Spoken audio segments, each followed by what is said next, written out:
Assalamualaikum warahmatullahi wabarakatuh. Kembali lagi di channel Portal Dimensi dan tentunya masih bersama saya Kang Slamet di sini. Kali ini Kang Slamet akan menceritakan sebuah kisah yang berjudul Antasena Mahendra, Wayang Mayit. Mereka yang menyaksikan pementasan ini sudah ditandai untuk menjadi tumbal. Cerita ini ditulis oleh Ristori, dan sebelum kita masuk ke ceritanya, buat kalian yang belum subscribe channel ini, tekan tombol subscribe-nya terlebih dahulu dan tekan tombol notifikasinya agar kalian tidak ketinggalan cerita terbaru dari Portal Dimensi. Dan juga jangan lupa follow Instagram Portal Dimensi. Gak usah berlama-lama lagi, langsung saja kita masuk ke ceritanya. Wayang Mayit.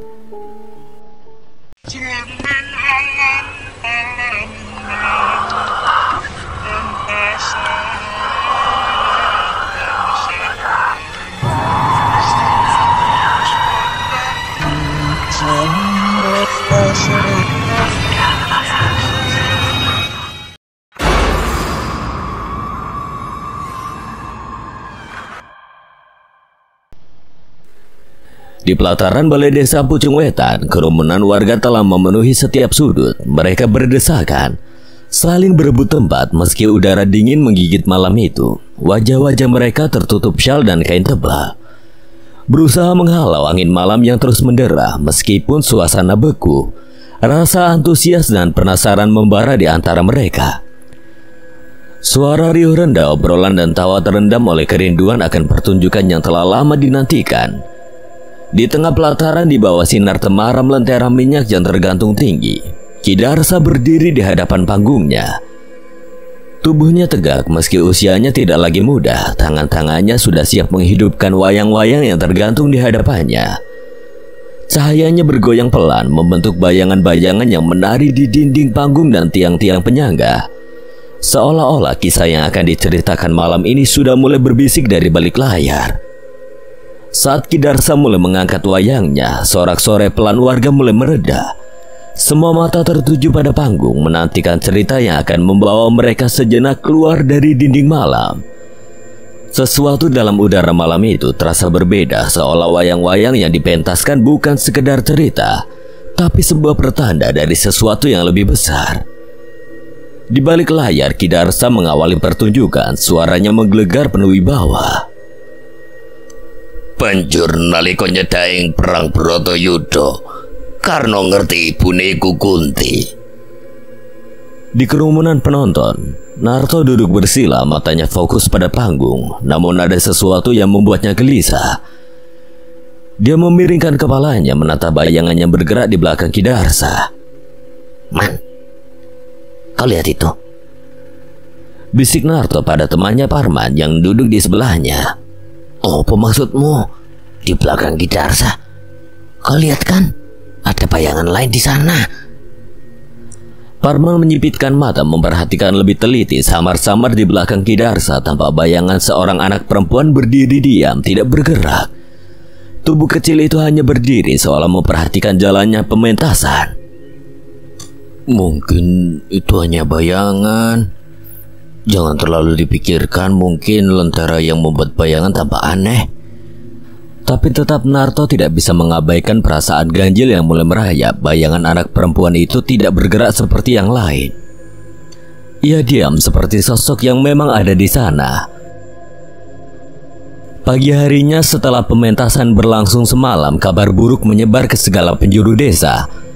Salah satu penonton pementasan jatuh sakit tiba-tiba di rumahnya.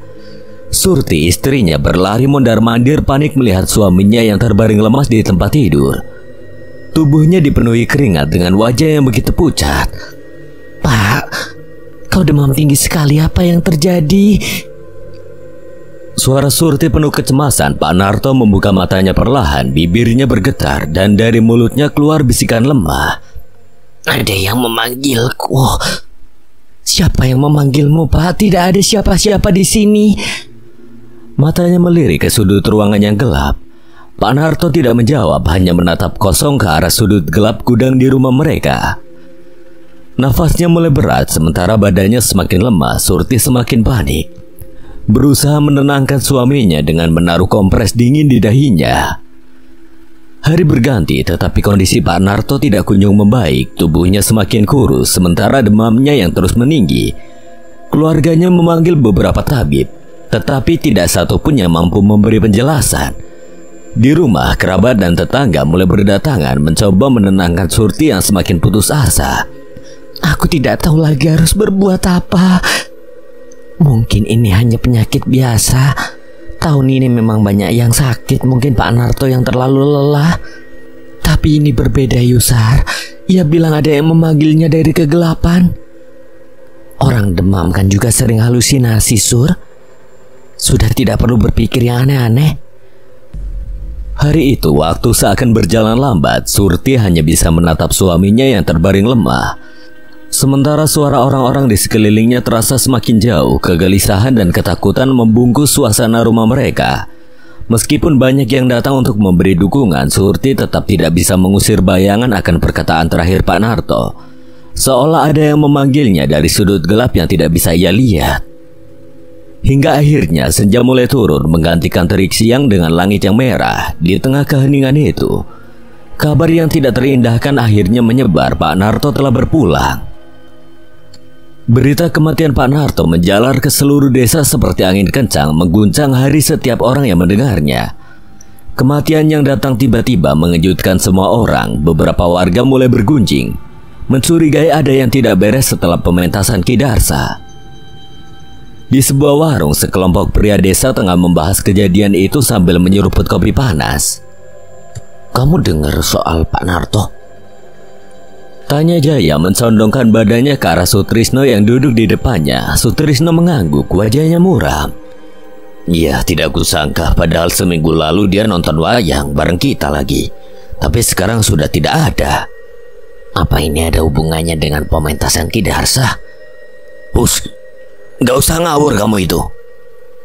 Ini bukan pertama kalinya terjadi setelah pementasan.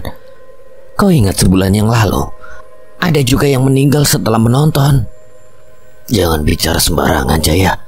Ki Darsa adalah pelindung desa ini. Setiap pementasannya membawa berkah. Kalau ada yang mati itu hanya takdir. Tapi apa kamu yakin gak pernah merasa ada yang aneh? Aneh gimana toh? Setiap kali ada kematian setelah pementasan, desa ini selalu mengundang dia lagi. Tapi orang-orang tetap saja jatuh sakit. Apa kau ingin mencurigai Ki Darsa? Lalu siapa yang akan melindungi kita dari mara bahaya selama bertahun-tahun? Tradisi ini menjaga desa kita. Tidak ada yang boleh mempertanyakan itu, Jai. Iya, nah aku lebih percaya perlindungan Gusti Allah, no. Ya wis, terserah kamu aja, Jai. Tapi tidak usah berkata seperti itu. Warga sangat menghormati Ki Darsa. Kalau didengar orang, kamu bisa-bisa dikucilkan, mau? Jaya mendengus. Warga memang selalu membela Ki Darsa. Namun desas-desus itu tidak mudah dihilangkan. Semakin banyak warga yang mulai jatuh sakit. Meski tidak ada satupun yang berani terang-terangan menuduh Ki Darsa, rasa takut akan mara bahaya lebih besar membuat mereka tetap diam. Tapi no, pas nonton wayang minggu lalu, kamu lihat bayangan anak perempuan di samping Darsa tidak? Anak perempuan? Iya, aku sempat melihatnya. Tiba-tiba bayangan anak itu muncul di sebelahnya saat Ki Darsa mulai pementasannya. Lah, mungkin itu anak warga yang melihat dari balik layar. Biasanya kan anak-anak seperti itu, Jai. Mereka penasaran dengan permainan wayang Ki Darsa. Iya juga sih, tapi sudah tidak perlu dipikirkan. Cuma hal biasa kok. Suasana desa yang biasanya tenang kini dipenuhi bisikan. Rasa khawatir menggantung di udara. Meskipun Sutrisno berusaha menenangkan Jaya dengan keyakinannya pada tradisi, keraguan tetap menghantui pikiran beberapa warga. Kematian Pak Narto yang mendadak dan bayang-bayang misterius yang muncul di sekitar pementasan Ki Darsa seakan membuka ruang bagi ketakutan yang selama ini tersimpan. Namun di tengah segala kegelisahan, satu hal tetap jelas, Ki Darsa harus kembali dipanggil.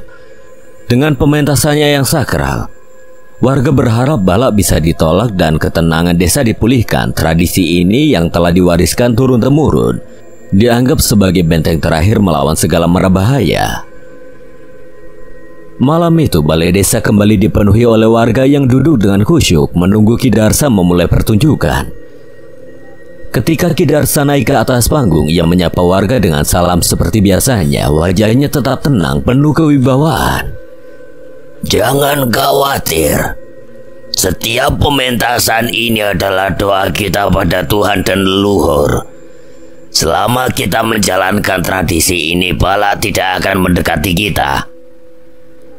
Kata-kata Ki Darsa menenangkan hati warga yang hadir. Alunan gamelan mulai mengisi udara, dan tokoh-tokoh wayang mulai menari di layar menggambarkan cerita kuno. Namun di balik layar sesuatu terasa tidak beres. Jaya yang duduk di barisan depan menatap tajam ke arah panggung. No, apa sih Jay? Sampai lihat itu bayangan anak perempuan di samping Ki Darsa. Sutrisno menyipitkan matanya mencoba melihat ke arah yang ditunjukkan oleh Jaya. Namun ia tidak melihat apa-apa selain siluet Ki Darsa yang sedang memainkan wayangnya dengan lihai. Kau apa Jay? Serius no lihat deh di samping Ki Darsa. Jaya tetap bersikeras, suaranya lebih tegang.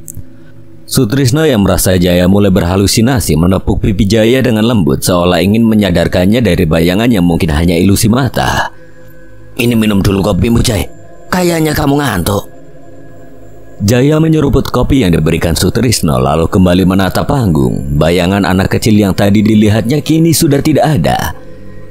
Ia mengucek matanya beberapa kali, tapi tetap saja bayangan itu tidak muncul lagi. Aneh, perasaan tadi jelas ada no. Yo kan kamu pasti ngantuk. Udah simak lagi cerita yang dibawakan Ki Darsa.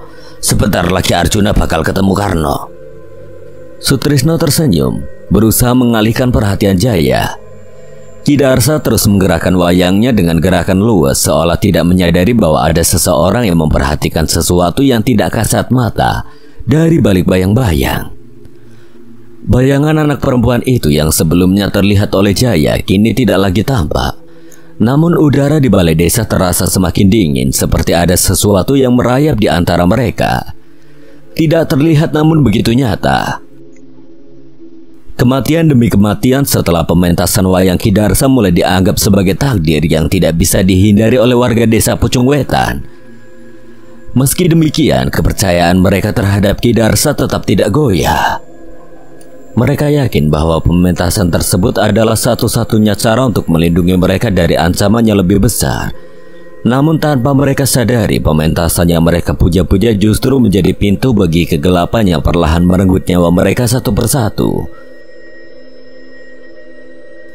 Bayu menatap jendela kereta yang bergerak perlahan menuju stasiun kecil di desa. Langit di luar mulai berubah warna menjadi jingga, menandakan senja yang segera tiba. Sudah hampir 2 tahun sejak terakhir kali ia kembali ke desanya, Pucung Wetan. Kesibukan bekerja di kota membuatnya jarang pulang meskipun hatinya selalu rindu akan suasana desa yang tenang dan damai. Namun kabar yang diterimanya kemarin dari budenya membuatnya harus segera kembali padanya satu-satunya keluarga yang tersisa. Setelah kedua orang tuanya meninggal dikabarkan sakit parah. Sebenarnya apa yang terjadi dengan Pak Dibimo? Pak Debimo adalah sosok yang selama ini ia anggap sebagai figur ayah, namun kini secara mendadak jatuh sakit dengan kondisi yang tidak wajar. Tidak ada gejala penyakit tertentu yang bisa dikenali. Hanya tubuh yang semakin lemas, wajah yang pucat, dan suhu tubuh yang terus meningkat. Suara anonsor kereta terdengar saat kereta berhenti di sebuah stasiun yang berada di Jawa Timur. Bayu segera melangkah keluar dari gerbong dengan sedikit tergesa-gesa. Sudah lama sekali aku tidak menginjakan kaki di sini. Stasiun itu tidak banyak berubah sejak terakhir kali ia pulang. Bangunan tua yang sederhana dengan papan kayu bertuliskan Stasiun Situbondo masih tampak kokoh di ujung peron. Di luar stasiun ia disambut oleh beberapa tukang ojek yang menawarkan jasa mereka, sebagaimana biasanya di stasiun-stasiun kecil. Mayu dek, mau kemana saya antar? Ucap salah seorang tukang ojek yang usianya tampak sudah cukup tua. Wajahnya ramah dengan senyum hangat yang membuat Bayu merasa sedikit nyaman meskipun pikirannya sedang diliputi kecemasan. Ke desa Pucung Wetan berapa pak? Tukang ojek itu berpikir sejenak seolah menimbang jarak yang harus ditempuh menuju desa Pucung Wetan. Kalau ke Pucung Wetan 30.000 saja. Bayu terkejut mendengar tarif itu. Dulu saat terakhir kali ia pulang, ongkos ojek ke desanya tidak sampai 30.000. Namun ia tidak ingin berdebat. Wajah sang bapak yang sudah berumur membuat Bayu tidak ingin menawar atau bernegosiasi. Ya udah Pak, tidak masalah. Tolong antar saya ke Pucung Wetan ya. Siap, mari. Ajaknya sambil mengambil helm dan menyalakan motornya yang terlihat sedikit tua namun masih cukup kuat untuk perjalanan ke desa. Bayu segera naik ke jok belakang motor dan mereka pun berangkat. Suara mesin motor tua terdengar bergemuruh di jalan yang masih sepi. Angin senja yang sejuk menyapu wajah Bayu, memberikan sedikit ketenangan di wajah kecemasannya tentang kondisi sang paman. Selama beberapa menit pertama perjalanan, mereka masih melewati jalan-jalan beraspal yang cukup mulus. Namun semakin jauh dari stasiun, jalan berubah menjadi lebih sempit dan berbatu. Pohon-pohon rindang di sepanjang jalan mulai menggelapkan suasana dan desa-desa yang mereka lalui tampak semakin sunyi. Sudah lama gak pulang ke Pucung Wetan ya, Dek? Iya Pak, udah hampir 2 tahun saya merantau di kota. Baru kali ini saya bisa pulang karena paman saya sakit. Oh iya, desa Pucung Wetan memang akhir-akhir ini sering ada kabar yang aneh-aneh, Dek. Bayu mengernyitkan dahi penasaran. Aneh gimana Pak? Saya dengar dari teman saya yang rumahnya dekat dengan desa itu. Katanya ada yang bilang banyak orang di desa yang tiba-tiba jatuh sakit setelah ada pementasan wayang. Pementasan Dalang Ki Darso. Mendengar nama Ki Darsa, Bayu terdiam sejenak. Ia ingat betul siapa Ki Darsa. Dalang yang sangat dihormati di desanya karena kemampuan memainkan wayangnya yang dianggap mampu membawa keberkahan dan menolak bala. Namun mendengar bahwa ada desas-desus tentang pementasan wayang yang membuat orang jatuh sakit, membuat Bayu semakin penasaran. Jatuh sakit? Maksud Bapak penyakit biasa atau... Saya sendiri kurang tahu, cuma katanya tiba-tiba panas tinggi, pucat, lemes seperti kehabisan tenaga. Bayu merasa dadanya berdesir. Apa mungkin Pak De Bimo juga terjangkit penyakit itu?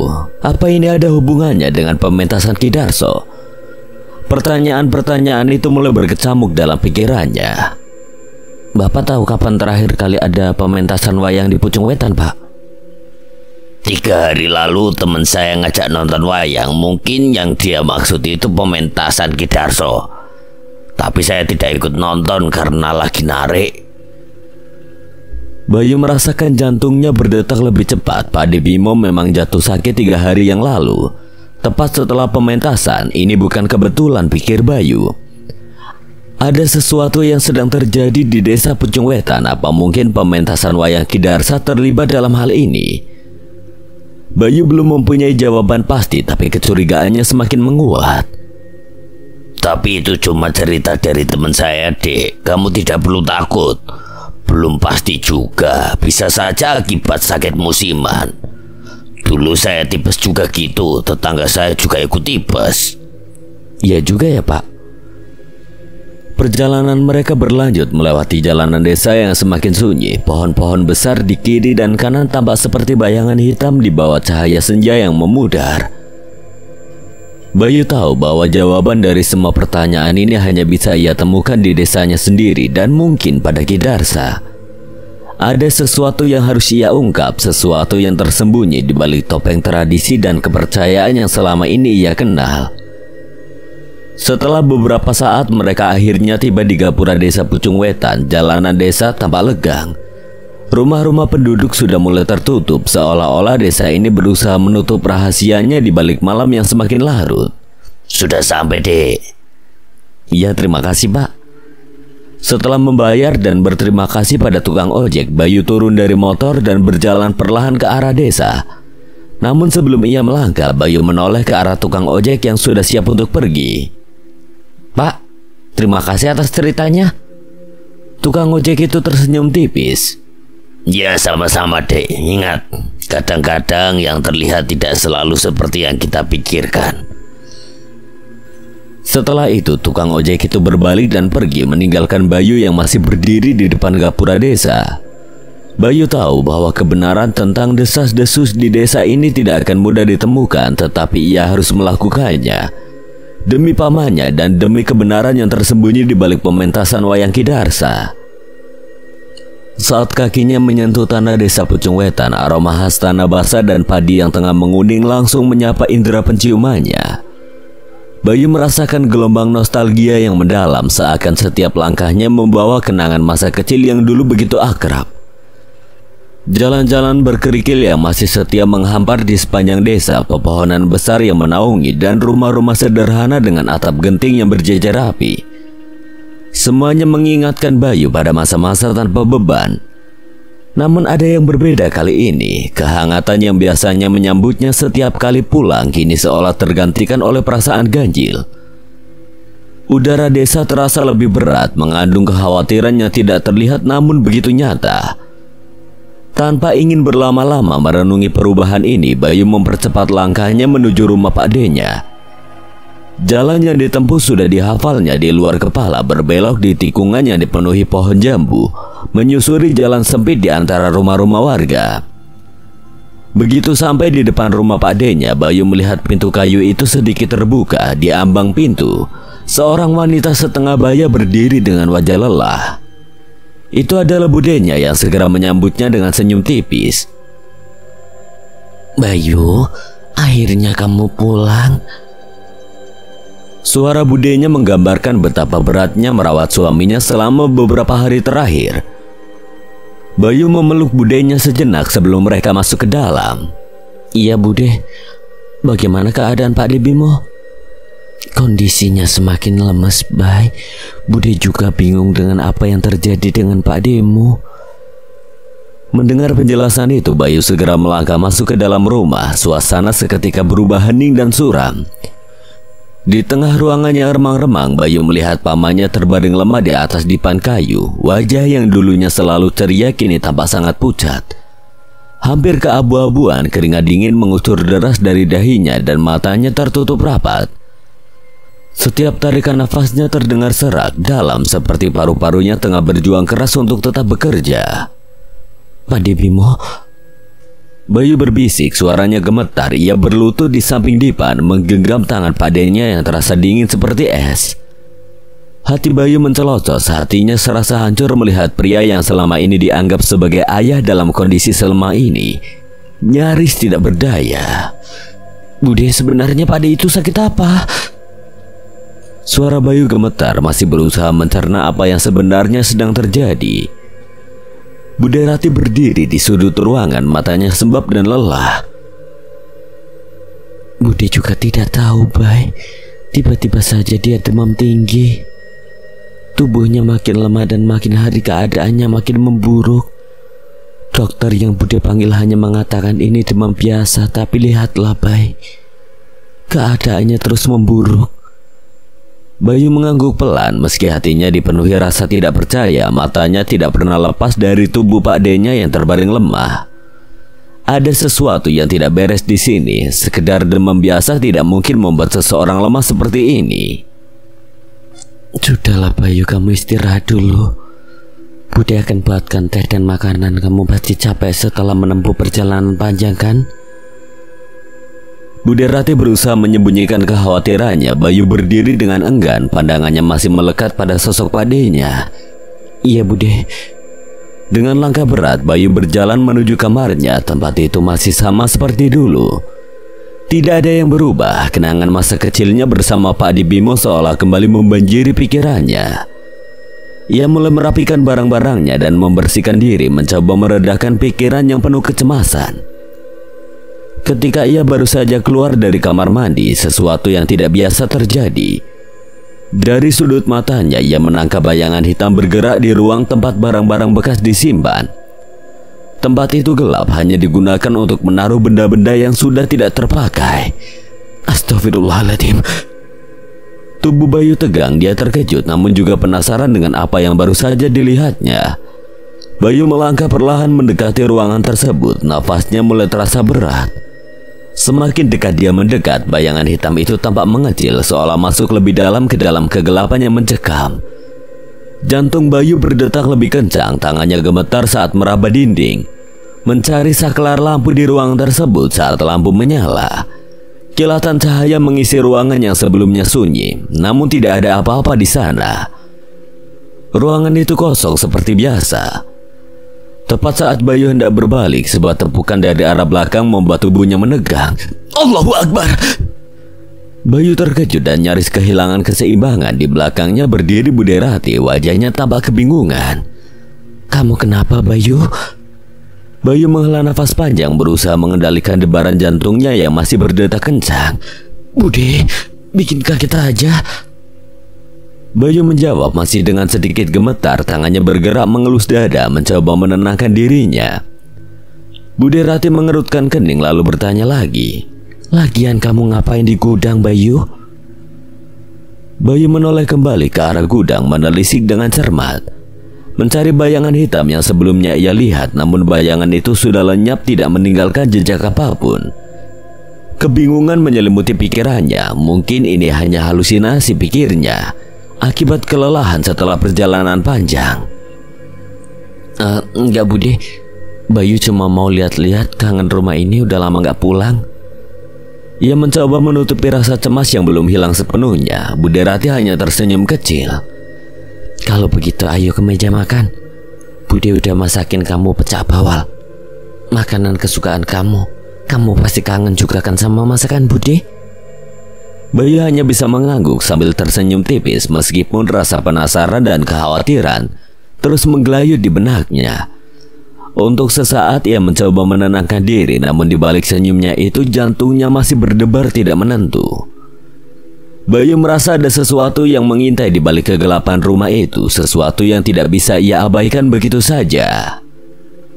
Di meja makan, Bayu dan budenya sedikit berbincang mengenai Pak De Bimo. Dia bertanya pada budenya, sudah berapa kali Pak De Bimo diperiksakan? Bude baru panggil dokter dari puskesmas, Bay. Kalau ke rumah sakit terlalu jauh dari desa, biayanya juga pasti besar.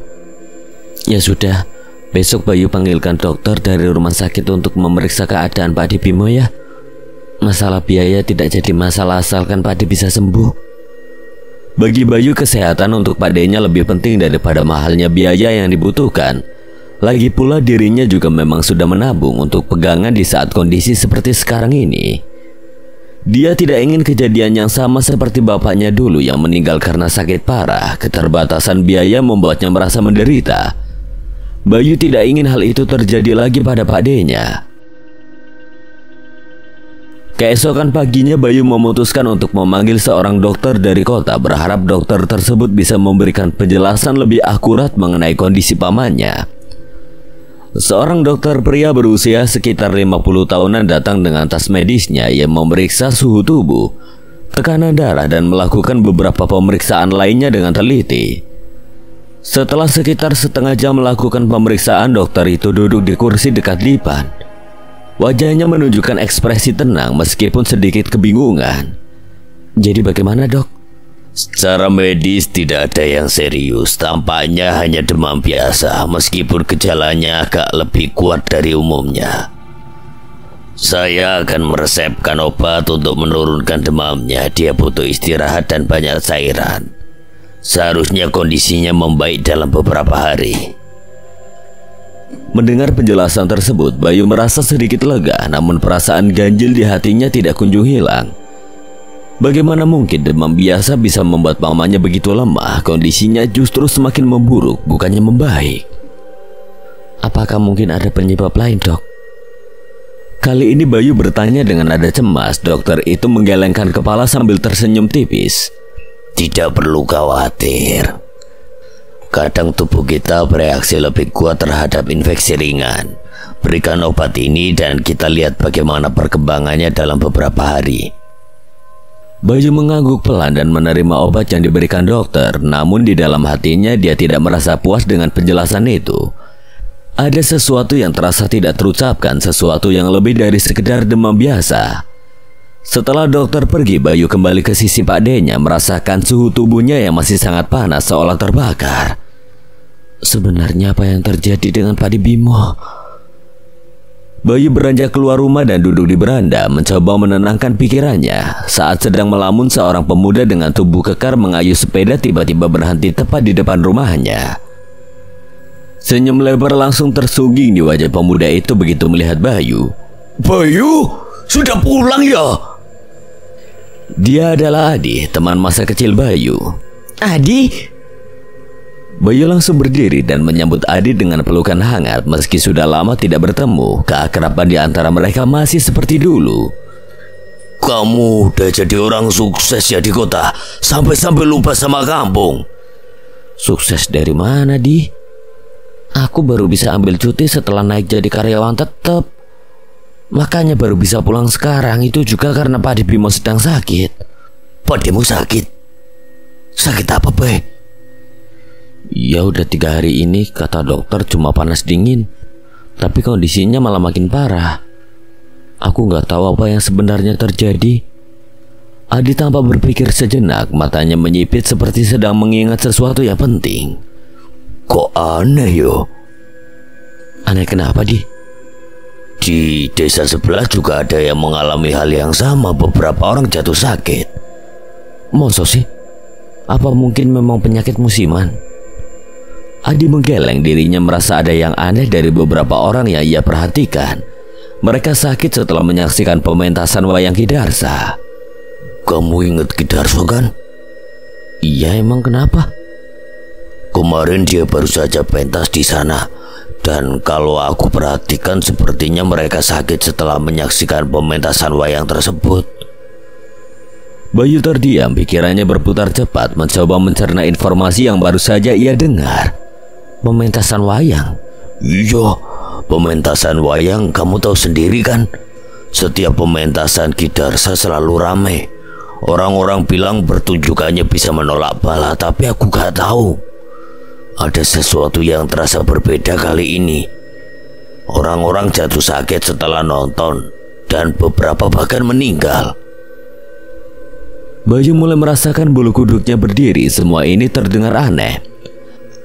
Perkataan Adi terasa selaras dengan apa yang disampaikan tukang ojek yang dia naiki kemarin, membuat kekhawatiran semakin besar. Apakah ada kaitan antara pementasan wayang Ki Darsa dan penyakit misterius yang menimpa Pak Bimo? Bayu mencoba mengingat kembali pementasan Ki Darsa yang pernah ia saksikan bertahun-tahun lalu. Saat itu tidak ada yang aneh. Ki Darsa selalu dikenal sebagai dalang yang dihormati, orang yang bijaksana, bahkan menjadi sosok panutan di desa. Setauku Ki Darsa adalah orang yang dermawan dan memiliki pribadi yang baik, Di. Yo, bisa aja itu hanya topeng untuk menutupi semuanya. Jangan suuzon dulu. Kalau belum ada buktinya, Di, nanti malah jadi fitnah. Adi menghela nafas. Perkataan Bayu ada benarnya, namun rasa curiganya tidak hanya satu keganjilan saja. Aku tidak suudon, Bay. Aku cuma menyimpulkan dari kejadian yang aku perhatikan. Kemarin juga ada warga di sini yang meninggal, Bay. Gejalanya sama seperti Pak Demo. Hati Bayu berdesir. Spontan ia mengubah posisi duduknya menatap Adi lebih dekat. Siapa yang meninggal? Pak Narto, Bay. Bayu tertegun, bola matanya melebar. Dia sangat mengenal Pak Narto. Orang itu adalah sosok yang baik, sering membantu warga desa. Pikiran Bayu semakin kacau. Bagaimana mungkin Pak Narto yang sehat tiba-tiba meninggal dunia? Sesuatu yang sangat aneh sedang terjadi di desanya, dan Bayu mulai merasa semua ini berhubungan dengan pementasan Ki Darsa. Dalam hatinya Bayu tahu dia harus menyelidiki lebih lanjut sebelum menyimpulkan semuanya. Dirinya masih butuh bukti lebih dalam mengenai hal tersebut.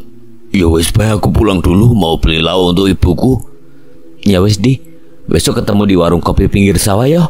Siap, kamu yang traktir loh.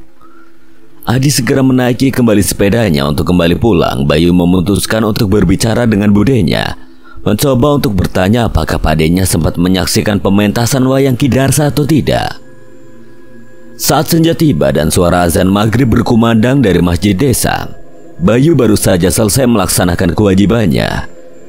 Ia duduk bersama budenya di ruang tamu yang sederhana. Raut wajahnya terlihat begitu serius. Bude, aku mau tanya sesuatu. Tanya apa, Le? Apa benar Pak De nonton wayang 3 hari lalu? Bude Bayu terdiam sejenak, tampaknya sedikit terkejut dengan pertanyaannya tersebut. Namun setelah beberapa detik ia mengangguk pelan. Iya, oleh 3 hari yang lalu kita harus mengadakan pementasan di balai desa. Pak Demu pergi ke sana seperti biasanya. Kamu tahu sendiri kan dia suka sekali nonton wayang. Jantung Bayu berdetak lebih cepat dari biasanya. Jawaban itu menegaskan kecurigaannya. Sejak kapan Pak Bimo mulai sakit? Tepat keesokan harinya Le, saat pulang dari pementasan. Dia tampak sehat-sehat aja, tapi pagi berikutnya dia ngeluh pusing dan panas tinggi. Bayu mulai merasa semakin yakin bahwa ada sesuatu yang tidak beres dengan pementasan wayang itu. Tapi apa? Apa hubungannya antara pementasan wayang dengan penyakit yang menyerang Pak Bimo dan warga desa lainnya? Pementasan wayang itu apakah ada yang berbeda dari biasanya, Bude? Sebenarnya tidak ada yang aneh. Pementasan berjalan seperti biasa. Tapi entah kenapa malam itu terasa lebih dingin. Memangnya kenapa, Le? Tidak, Bude. Aku hanya ingin tahu saja. Hatinya makin gelisah, tetapi ia bertekad untuk menemukan jawaban. Ada sesuatu yang salah di desanya ini, dan Bayu akan mencari tahu apa yang sebenarnya terjadi. Tidak peduli berapa banyak waktu yang ia butuhkan. Bayu memandang keluar jendela, melihat bintang-bintang yang mulai bermunculan di langit. Firasatnya terus menghantui pikirannya, membuatnya semakin gelisah. Di luar suara jangkrik terdengar samar. Sementara angin malam berhembus dingin, menambah suasana seram yang mulai menghantui hati Bayu. Di sela-sela desahan angin, Bayu memikirkan berbagai hal. Pak D-nya yang sakit, cerita Adi tentang orang-orang yang jatuh sakit setelah menonton pementasan, dan kata-kata budenya tentang hawa dingin yang terasa berbeda saat pementasan terakhir. Kenapa pementasan wayang bisa membuat orang sakit? Bayu berusaha mencari penjelasan yang masuk akal. Meskipun demikian, ia tahu bahwa ini bukanlah sesuatu yang bisa dijelaskan dengan logika biasa. Terlalu banyak kebetulan yang terjadi secara berulang. Bayu berjalan keluar kamar menuju dapur di mana budenya sedang menyiapkan ramuan herbal untuk pamannya. Ia melihat bayangan tipis di luar rumah, samar-samar terlihat dari celah-celah pintu kayu yang sedikit terbuka. Ada apa, Le? Kenapa belum tidur? Bayu hanya menggelengkan kepala sambil duduk di kursi kayu di dapur. Aku belum bisa tidur, Bude. Loh, kenapa banyak nyamuk toh? Biar Bude ambilkan obat nyamuk ya. Bukan itu, Bude, bukan soal nyamuk. Ini soal Pak D. Apa yang kamu pikirkan, Le? Kenapa setiap orang yang menonton pementasan wayang jatuh sakit? Mungkin karena nonton wayang sampai larut malam, Bay. Angin malam memang tidak baik untuk tubuh. Bude tidak merasa ada yang aneh. Bude Rati menatap Bayu sejenak sebelum menjawab. Suaranya penuh keyakinan meski terdengar lelah. Tentu saja ini aneh, Bayu, tapi kita harus percaya. Semua ini hanyalah cobaan dari Gusti Allah. Jangan terlalu memikirkan hal-hal yang aneh dan belum tentu benar. Jawaban itu tidak memuaskan hati Bayu. Ia tahu seperti kebanyakan orang di desa, Bude Rati sangat menghormati Ki Darsa. Mereka tidak akan pernah berpikir bahwa pementasan wayang bisa menjadi sumber masalah. Namun, Bayu tidak bisa begitu saja menerima jawaban itu. Sesuatu terasa salah meski ia belum bisa membuktikannya. Ya sudah, sekarang istirahatlah, besok kamu pasti butuh tenaga. Bayu mengangguk lalu bangkit dari kursinya. Saat berjalan melewati kamar Pak Bimo, ia berhenti sejenak, menatap pamannya yang terbaring lemah dengan nafas yang semakin berat. Bertahanlah, Pak D. Aku akan cari cara apapun itu untuk menyembuhkanmu. Setelah itu, Bayu melanjutkan langkah menuju kamar. Ia merebahkan diri di atas ranjang menatap langit-langit kamar yang dingin dan sepi. Pikirannya penuh dengan kekhawatiran dan rasa ingin tahu yang tidak kunjung reda. Perlahan-lahan kelopak matanya mulai tertutup meski hatinya masih gelisah. Bayu tahu esok hari mungkin akan membawa jawaban yang ia cari, atau justru membawa kengerian yang tidak pernah ia bayangkan. Suara seseorang meminta pertolongan membangunkan Bayu dari tidurnya dengan tiba-tiba. Keringat dingin mengucur di dahinya, matanya bergerak liar, menelisik ke segala arah dalam kegelapan. Suara siapa itu? Apa aku hanya bermimpi? Bayu berusaha memahami situasi. Bayu kembali membaringkan tubuhnya, mencoba memejamkan mata dan meraih kembali tidurnya yang terganggu. Namun baru beberapa detik terbaring, suara minta tolong itu terdengar lagi. Kali ini lebih jelas. Suara itu terdengar lirih namun sangat nyata. Bayu terduduk dengan cepat, tubuhnya menegang. Ia mencoba mempertajam indera pendengarannya, memastikan dari mana suara itu berasal. Matanya melebar seketika saat ia menyadari sumber suara tersebut. Pak Bimo. Tanpa ragu, Bayu bergegas menuju kamar Pak Bimo. Sesampainya di sana, ia terkejut melihat bola mata Pak Bimo melotot tajam, menatap lurus ke arah pintu tempat Bayu berdiri.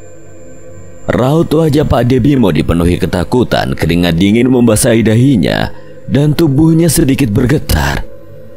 Berkali-kali Pak Bimo menggelengkan kepala seolah memberi isyarat agar Bayu tidak mendekat. Pak ada apa? Kenapa minta tolong? Pak Bimo tidak menjawab, hanya terus menggelengkan kepalanya. Tatapannya tetap terpaku pada sesuatu di luar kamar. Bayu mengikuti arah pandang Pak D-nya, namun tidak ada apapun di sana, hanya kegelapan yang menyelimuti lorong rumah. Pak D, tidak ada apa-apa di sana. Bayu bingung, berusaha menenangkan pamannya meski jantungnya berdegup kencang. Namun insting Bayu berkata lain, ada sesuatu yang tidak beres. Matanya menyipit menatap lebih tajam ke arah lorong yang mengarah ke gudang, tempat penyimpanan barang-barang bekas. Bayu mendekat mencoba menegaskan penglihatannya, dan kelopak matanya terangkat lebih lebar ketika melihatnya. Bayangan hitam yang ia lihat kemarin kembali muncul. Bayangan itu bergerak di sudut gelap, berayun perlahan seolah menunggu. Meski bulu kuduknya meremang, rasa penasaran Bayu mengalahkan rasa kantuknya. Dengan langkah hati-hati ia mendekati bayangan itu, sementara keringat semakin membasahi pelipisnya. Bayu berhenti di depan pintu gudang. Ia menelan ludah, mencoba menenangkan diri. Suasana di sekelilingnya terasa semakin mencekam. Tangannya yang gemetar meraba dinding mencari saklar lampu. Ketika jari-jarinya menekan saklar dan cahaya lampu menyala, aroma busuk yang menusuk hidung langsung memenuhi ruangan, bercampur dengan bau anyir darah yang kuat. Nafas Bayu tercekat di tenggorokan, matanya langsung tertuju pada sosok di hadapannya. Pemandangan yang terlalu mengerikan untuk dicerna dengan cepat. Di sana berdiri sesosok wanita yang tingginya hampir 2 meter. Tubuhnya kurus dan menjulang, rambut hitam panjang menjuntai hingga menyapu lantai. Wajahnya nyaris tertutup oleh helaian rambut kotor dan basah. Namun mulutnya yang lebar tampak jelas, penuh dengan cairan hitam pekat yang menetes tanpa henti. Sosok itu mengenakan kain putih, namun kain itu kotor dan dipenuhi bercak darah merah yang menodainya dari atas hingga bawah. Bayu ingin berteriak, namun suaranya seolah terjebak di tenggorokan. Tidak bisa keluar, hanya mulutnya yang terbuka. Tanpa suara, tubuhnya terasa kaku, kakinya lemas tidak mampu bergerak.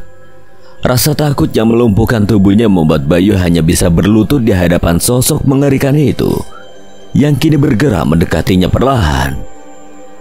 Sosok wanita itu membuka mulutnya lebih lebar, lebih besar dari ukuran manusia normal. Mulut yang hitam dan penuh kengerian itu tampak siap menelannya bulat-bulat. Mulutnya bergerak mendekati kepala Bayu. Nafasnya terasa seperti angin dingin yang membawa bau busuk kematian. Gigi-gigi runcing sosok itu mulai merobek kulit leher Bayu perlahan, menimbulkan rasa perih yang tidak tertahankan. Dengan satu gerakan cepat, sosok wanita itu menarik kepala Bayu ke dalam mulutnya. Lalu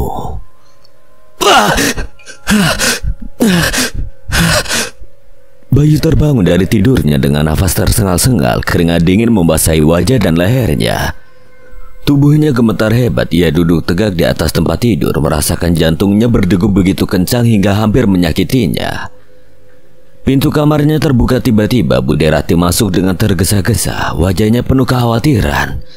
Bayu, ada apa? Kamu mimpi buruk? Bayu masih terengah-engah mencoba mengatur nafas. Dia mengusap wajahnya, berusaha memastikan dirinya masih hidup, masih di dunia nyata. Bude, itu... Ia tidak tahu harus mulai dari mana. Bayu terdiam sejenak, masih berusaha menenangkan detak jantungnya yang terus berdentam di dadanya. Kengerian dari mimpi buruk tadi begitu nyata hingga ia sulit membedakan antara kenyataan dan halusinasi. Tatapan khawatir Budi Rati menusuknya, namun Bayu tahu ia tidak bisa menceritakan apa yang baru saja terjadi. Budi Rati sudah cukup cemas dengan kondisi Pak Ade Bimo dan Bayu tidak ingin menambah beban pikirannya. Gak apa-apa Budi, cuma mimpi buruk. Kalau gitu istirahat lagi ya, Budi juga mau balik ke kamar. Bayu menghela nafas panjang berusaha menenangkan dirinya. Tangannya masih gemetar saat menyeka keringat dingin yang terus mengalir di pelipisnya. Namun ketakutannya belum sepenuhnya hilang. Pikiran Bayu terus kembali ke mimpi tadi. Sosok mengerikan yang hampir menelannya, semuanya terasa begitu nyata. Terlalu nyata untuk diabaikan. Bayu memutuskan untuk mengecek keadaan Pak Ade Bimo yang melangkah pelan menuju kamar Pak Ade. Pintu kayu yang sedikit berderit seakan menambah ketegangan di malam itu. Saat membuka pintu, Bayu menemukan pamannya masih terbaring di tempat tidur. Nafasnya terdengar berat seperti sebelumnya, wajahnya pucat tetapi matanya kini tertutup rapat seolah tenggelam dalam tidur yang gelisah. Syukurlah. Bayu lega bahwa Pak Ade Bimo tampaknya tidak mengalami apapun yang aneh seperti dalam mimpinya. Namun rasa penasaran kembali menyergap pikiran Bayu tertuju pada gudang barang-barang bekas dalam mimpinya. Sosok mengerikan itu muncul dari sana. Dia merasa perlu memastikan bahwa semuanya hanya mimpi, bahwa tidak ada yang aneh di rumah ini. Dengan nafas tertahan, Bayu melangkah menuju ruangan yang jarang digunakan itu. Bayu berdiri di depan pintu gerbang, tangannya ragu sebelum akhirnya menyentuh gagang pintu. Dengan perlahan ia memutar kenop pintu dan mendorongnya terbuka. Gudang itu gelap dan debu dan barang-barang tua menyambutnya. Tangannya bergerak ke dinding mencari saklar lampu. Begitu lampu menyala, ruangan itu tampak biasa saja. Hanya penuh dengan tumpukan kardus, perabotan tua dan barang-barang lain yang tidak lagi terpakai. Tidak ada bayangan hitam, tidak ada sosok menyeramkan seperti di dalam mimpinya. Bayu menghela nafas panjang mencoba menenangkan detak jantungnya yang masih cepat. Semua cuma mimpi. Bayu memeriksa setiap sudut ruangan dengan teliti memastikan bahwa semuanya baik-baik saja. Namun di sudut ruangan ia mendapati sesuatu yang aneh. Ada sisa-sisa bercak merah samar di lantai, hampir tidak terlihat di antara debu yang menumpuk. Bayu berjongkok, menyentuhnya dengan jari meski sudah mengering, bau anyir samar masih tercium. Apa ini darah? Bulu kuduknya kembali meremang meski ruangan itu tampak normal. Keberadaan bercak merah itu membuatnya merasa ada yang tidak beres di rumah ini. Ia memutuskan untuk tidak memikirkannya terlalu dalam. Yang pasti Bayu tahu ia harus mencari jawaban lebih jauh, dan ia tidak bisa melakukannya sendirian. Bayu terbangun lebih awal, kepalanya masih dipenuhi berbagai pertanyaan tentang kejadian dalam mimpinya. Pikirannya itu begitu kuat menghantuinya, membuat ia segera bergegas berpakaian dan memutuskan untuk menemui Adi lagi. Hanya Adi yang bisa ia percayai dalam situasi ini untuk membantunya menyelidiki misteri yang terus menghantuinya. Mereka berjanji bertemu di warung kopi kecil dekat sawah, tempat favorit mereka saat masih remaja. Warung itu ramai seperti biasanya, dipenuhi oleh para petani dan penduduk desa yang tengah bersantai setelah bekerja. Meskipun suasana di warung terasa hangat dan akrab, pikiran Bayu tetap diliputi rasa cemas dan penuh tanda tanya. Ketika Bayu tiba, Adi sudah duduk di sana menyeruput kopi dengan tenang. Namun begitu melihat Bayu mendekat, Adi segera meletakkan cangkirnya dan memandangnya penuh perhatian. "Kamu kelihatan kurang tidur, Bay. Ada apa-apa yang terjadi?" Semalam aku ngalamin mimpi buruk, tapi rasanya terlalu nyata. "Mimpi buruk? Tentang apa?" "Aku ngelihat sosok yang menyeramkan, Di. Awalnya aku pikir itu cuma mimpi, tapi setelah aku periksa gudang di rumah Pak Ade, aku menemukan bercak darah di sana." "Bercak darah di gudang? Kamu yakin?" "Iya, bercak itu masih ada. Aku nggak tahu dari mana asalnya. Tapi ini bukan kebetulan, aku yakin ada hubungannya dengan apa yang terjadi di desa belakangan ini." Kamu pikir ini ada hubungannya sama pementasan Ki Darso? Aku nggak tahu pastinya Di, tapi rasanya semua ini bukan sekedar kebetulan. Terlalu banyak yang aneh. Adi terdiam mencoba memproses kata-kata Bayu. Ia tahu ada yang tidak biasa sedang terjadi di desa, tetapi tidak pernah membayangkan bahwa hal ini bisa seburuk yang digambarkan Bayu sambil menatap temannya. Kamu pernah dengar cerita tentang Ki Darsa atau keluarganya? Maksudku, ada nggak sesuatu yang aneh terjadi sama mereka? Adi tampak berpikir lebih dalam seolah mengingat-ingat cerita lama yang ia dengar. Setelah beberapa detik ia akhirnya berbicara. Sebenarnya ada cerita lama tentang Ki Darso. Sebelum aku lahir anak perempuannya meninggal mendadak. Ada yang bilang karena sakit, tapi ada juga yang bilang ada hal ganjil di balik kematiannya. Bayu mulai merasakan ada benang merah yang terbentuk di pikirannya. Kematian anak Ki Darsa, pementasan wayang yang semakin sering dilakukan, dan orang-orang yang jatuh sakit. Semuanya tampak saling berkaitan, tetapi bagaimana semua ini terhubung? Aku harus mencari tahu lebih jauh. Kalau memang ada hubungannya dengan pementasan itu, aku harus tahu apa yang sebenarnya terjadi. Adi menatap Bayu dengan serius. Meskipun terlihat sedikit bingung, namun ia tahu temannya ini tidak akan menyerah. Setelah beberapa saat Adi mengangguk. Kalau kamu butuh bantuan, aku ada di sini. Kita bisa selidiki ini bersama. Bayu tersenyum tipis, merasa sedikit lega karena Adi bersedia membantunya. Ia menyeruput kopinya yang mulai dingin sambil memikirkan langkah-langkah yang harus diambil untuk mengungkap misteri di balik pementasan Ki Darsa. Ngomong-ngomong, Ki Darsa bakal ngadain pementasan lagi nggak? Besok malam, Bay, di balai desa kepala desa minta Ki Darsa ngadain pementasan 3 kali seminggu. Katanya buat tolak bala setelah kematian Pak Narto. Besok malam ya? Ia tahu ia harus bertindak cepat sebelum semuanya semakin memburuk. Kondisi Pak Debimo semakin lemah dan hari ini sudah memasuki hari keempat sejak sakitnya bermula. Bayu tidak bisa menyingkirkan kekhawatirannya bahwa Pak D-nya akan mengalami nasib yang sama seperti Pak Narto yang meninggal tidak lama setelah pementasan terakhir. Malam ini temani aku memeriksa panggung pementasan Ki Darsa, bisa kan? Aman, Bay, aku temenin. Tapi jangan lupa, ini kopi sama roti kamu yang bayar yo. Iya, tenang, aku yang bayar. Nambah lagi juga gak masalah. Mereka tahu malam ini akan menjadi langkah pertama menuju kebenaran yang mungkin jauh lebih gelap dari yang pernah mereka bayangkan. 2 langkah kaki terdengar menggema di jalanan desa yang sepi. Malam itu angin dingin berhembus pelan.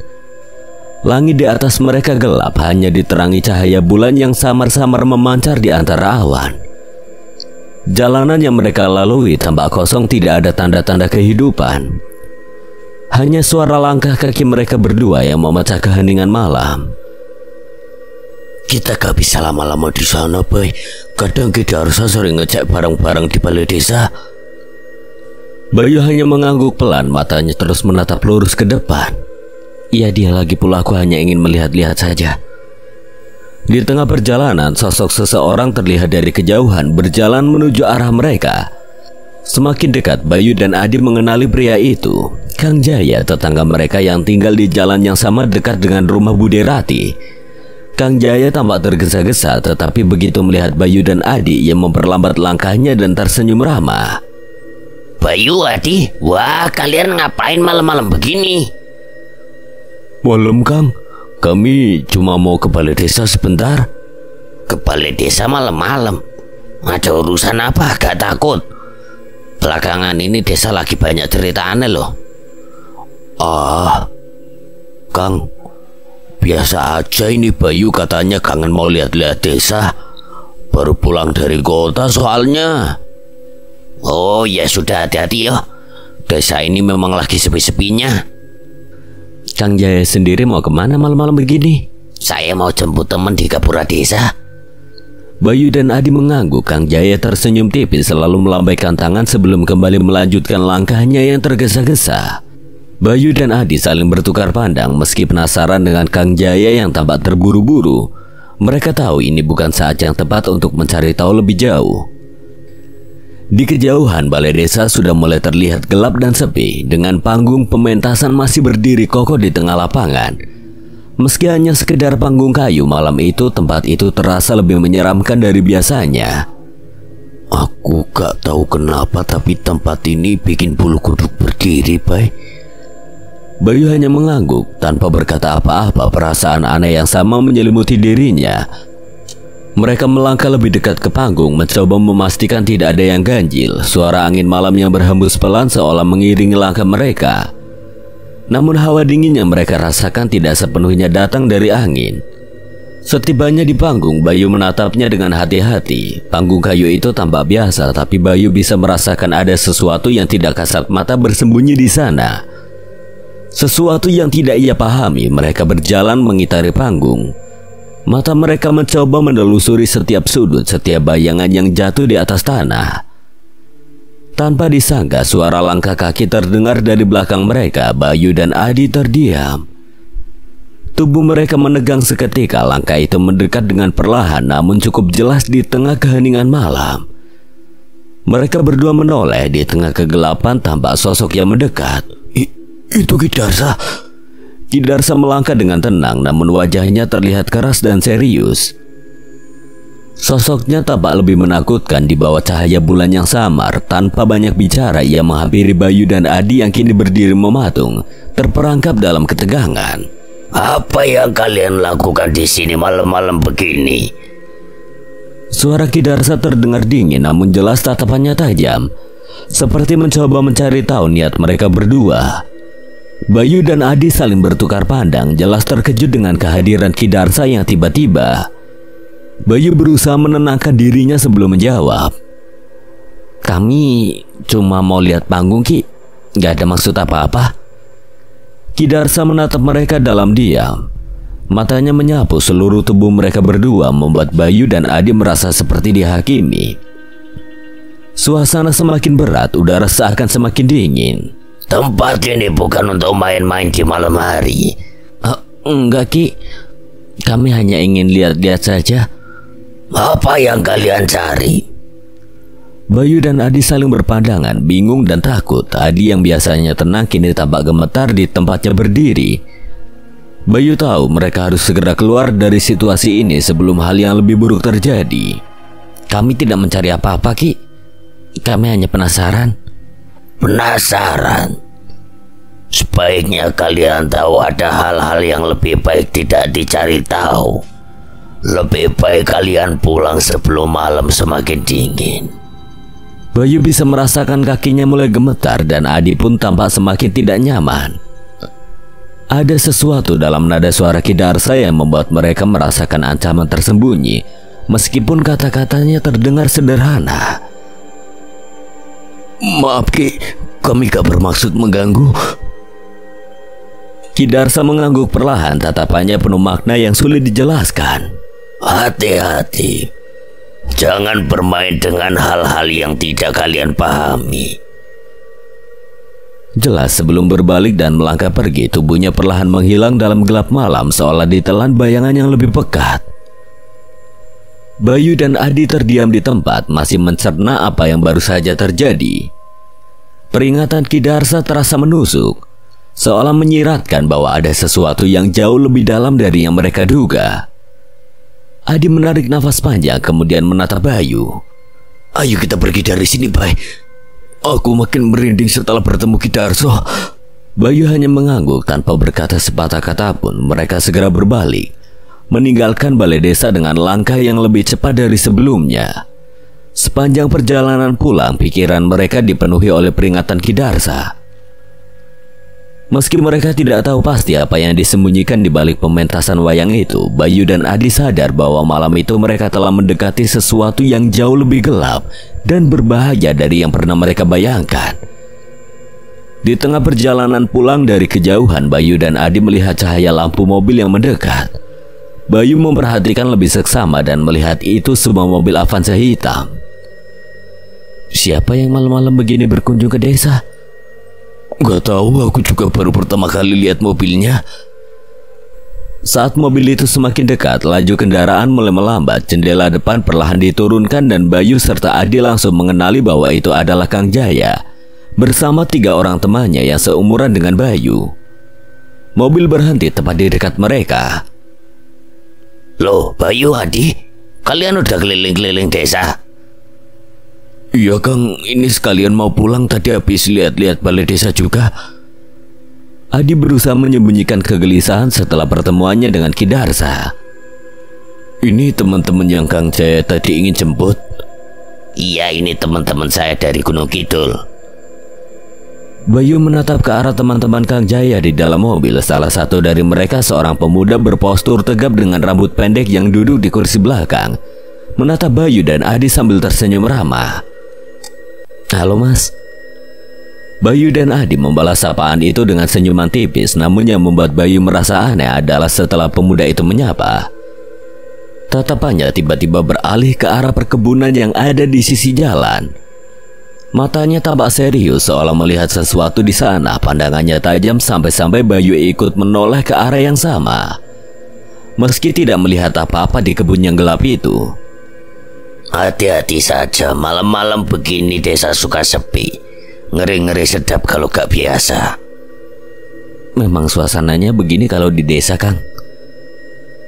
Kang Jaya tersenyum tipis, tapi kemudian wajahnya berubah serius. Tapi akhir-akhir ini suasananya terasa berbeda. Jangan biasakan keluar malam. Ya wes, aku jalan dulu ya.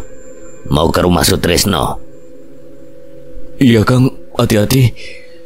Kang Jaya dengan teman-temannya melanjutkan perjalanan, namun sebelum mobil itu benar-benar menjauh, Bayu menoleh lagi ke belakang dan melihat mobil Avanza hitam itu berhenti sejenak.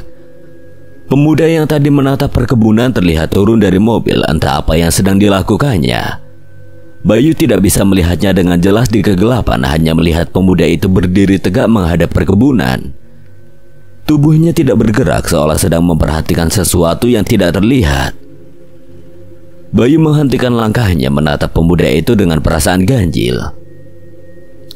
Lihat deh, dia turun dari mobil. Ngapain ya dia di sana? Mungkin dia kebelet kencing, Bay. Di desa kayak gini orang biasa kencing di mana aja kalau darurat. Namun Bayu masih merasa ada yang tidak beres. Pemuda itu tidak tampak seperti orang yang hanya ingin kencing. Cara dia berdiri, tatapan tajamnya ke arah perkebunan, semuanya terasa ganjil, tapi Bayu memutuskan untuk tidak terlalu memikirkannya. Malam ini ia menghela nafas dalam, berusaha menenangkan pikirannya. Ya wes, ayo kita pulang. Akhirnya Bayu dan Adi melanjutkan langkahnya. Adi mengangguk dan mereka pun kembali melanjutkan perjalanan pulang. Malam itu ketidakpastian dan misteri di balik desa Pucung Wetan semakin menggelayut di benak Bayu.